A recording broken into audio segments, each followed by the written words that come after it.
Welcome to bird media. నేను Vaishnavi. IPL 2026 సీజన్కి ముందు defending champion royal Challengers Bengaluru అభిమానులకు గుడ్ న్యూస్ చెప్పింది. బెంగళూరులోని చిన్నస్వామి స్టేడియం మళ్లీ ఆర్సీబీ హోమ్ మ్యాచ్లు నిర్వహించేందుకు కర్ణాటక ప్రభుత్వం అనుమతి ఇచ్చింది. దీంతో ఇప్పుడు రాబోయే సీజన్లో జట్టు 5 హోమ్ మ్యాచ్లను సొంత గడ్డపైనే ఆడబోతుంది. మరి ఉత్కంఠభరితమైన మ్యాచ్లు, భారీ స్కోర్లు, చివరి ఓవర్ల థ్రిల్లర్లకు వేదికైన చిన్నస్వామి మైదానం మళ్లీ ఎరుపు నలుపు జెండాలతో కలకల్లాడబోతుంది. అయితే గత సీజన్లో తొలి టైటిల్ గెలిచింది ఆర్సీబీ.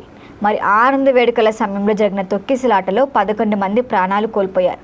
పలువురు గాయపడడం కూడా రాష్ట్రాన్ని కలిచివేసింది. అయితే ఇందులో నిర్వహణ లోపాలపైనే ప్రభుత్వం సీరియస్గా స్పందించి దానిపైన విచారణ కూడా చేపట్టింది. మరి ఆ ఘటన తర్వాత స్టేడియంలో పెద్ద ఎత్తున ఈవెంట్లకు తాత్కాలికంగా బ్రేక్ పడింది. అయితే వీటిపై భద్రతా ప్రోటోకాల్, ప్రేక్షకుల ప్రవేశ నిష్క్రమణ మార్గాలు, అత్యవసర వైద్య సదుపాయాలు వంటి అంశాలపై సమగ్రంగా సమీక్ష నిర్వహించబడింది.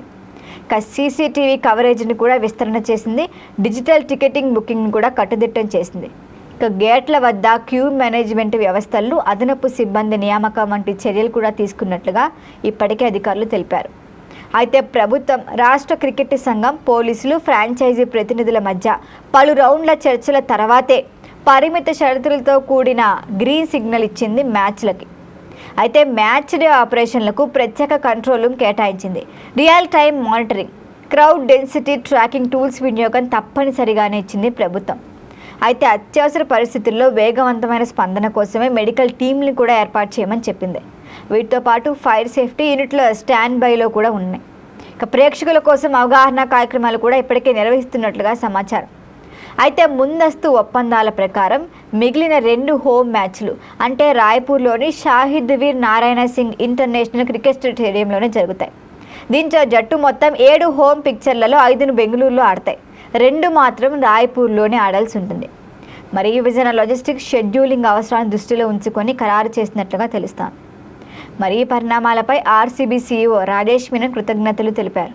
చిన్నస్వామి కేవలం హోమ్ గ్రౌండ్ మాత్రమే కాదు, జట్టు అస్తిత్వానికి ప్రతీక. ఇక్కడి అభిమానుల కేరింతలు ఆటగాళ్లకు అదనపు ఉత్సాహాన్ని ఇస్తాయని కూడా పేర్కొన్నారు. గత ఘటన నుంచి పాఠాలు నేర్చుకొని సురక్షిత వాతావరణంలో మ్యాచ్లు నిర్వహించేందుకు ఫ్రాంచైజీ కట్టుబడిందని కూడా చెప్పారు. అభిమానులు కూడా క్రమశిక్షణ పాటిస్తూ సహకరించాలని విజ్ఞప్తి చేశారు. ఏదైనప్పటికీ T20 వరల్డ్ కప్ ముగిసిన తర్వాత పూర్తి షెడ్యూల్ అయితే వచ్చే ఛాన్స్ ఉంటుంది. షెడ్యూల్ వెలువడగానే టికెట్ విక్రయాలు స్టార్ట్ అయ్యే సూచనలు కూడా కనిపిస్తున్నాయి. మరి డిఫెండింగ్ ఛాంపియన్గా బరిలోకి దిగుతున్న ఆర్సీబీకి సొంత గడ్డ మద్దతు పెద్ద బలమే. మరి కొత్త భద్రతా ప్రమాణాలతో చిన్నస్వామి మైదానం మళ్ళీ క్రికెట్ పండుగకి సిద్ధమవుతోంది. మరీసారి ఆర్సీబీ కప్పుకొడుతుందా చూడాలి. దీనిపైన మరిన్ని అప్డేట్ల కోసం చూస్తూనే ఉండండి బర్డ్ మీడియా.